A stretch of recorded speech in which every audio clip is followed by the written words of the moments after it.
Hello, I'm Liam from Still & Cask, and this is Danny from Still & Cask. We're here to give you a cask update on the Mercia Whisky cask. That is Mercia Whisky Rye number 3. Rye number 3, yeah, from the fine folk at Mercia Whisky. So they're up in Staffordshire, just outside of Birmingham. Jez and Oz up there do a great job. They're really passionate about rye and took a lot of their influence from American rye whiskey, and they do some really fun grains in distillation.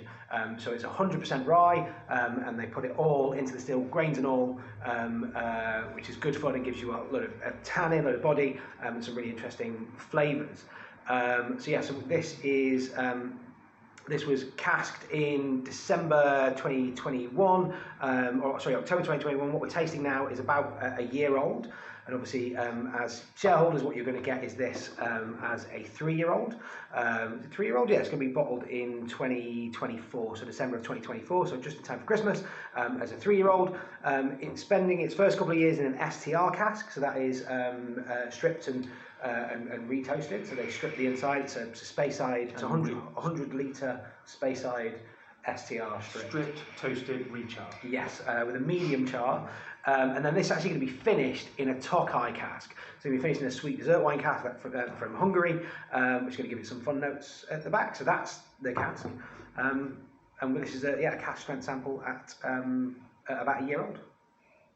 So now there's not for an STR cask. I would have expected slightly more colour. Yeah, and on a 100 litre as well. So, it's stayed quite light, isn't it? Yeah, so it's not overkilled it at all. I think it'll definitely take a lot more from the wood, and I'm fascinated to see what it does at the end on the Tokai cask.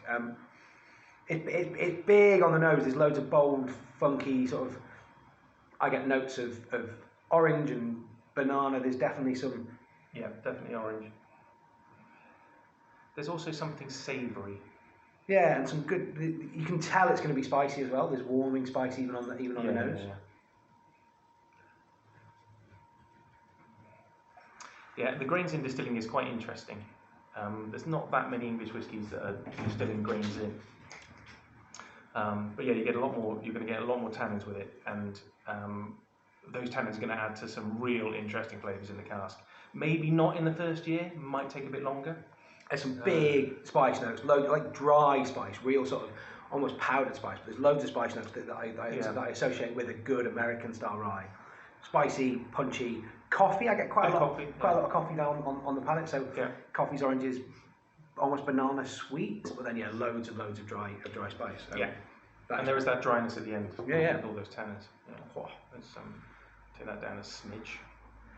See if it opens up a little. Yeah, I've got one of these cask shares. I'm looking forward to this. I think I'm fascinated to see how all that dry spice sort of balances with that sweetness from the Tokai at the back end as well. Yeah.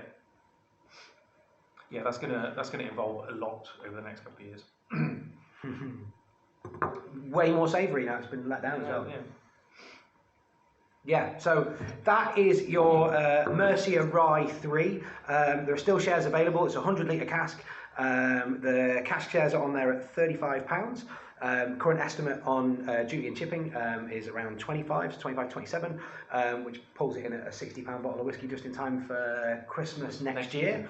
And considering they sold out real quick on their 4-month-old at £75 a bottle, this is a bargain. They've really played into the Stilling Cask model, and they're really representing a really good price for shareholders. So so get on, see what else we got. There's some other great cask shares on there, and we'll be bringing up some more cask updates very soon. Thank you, Mr. Walker.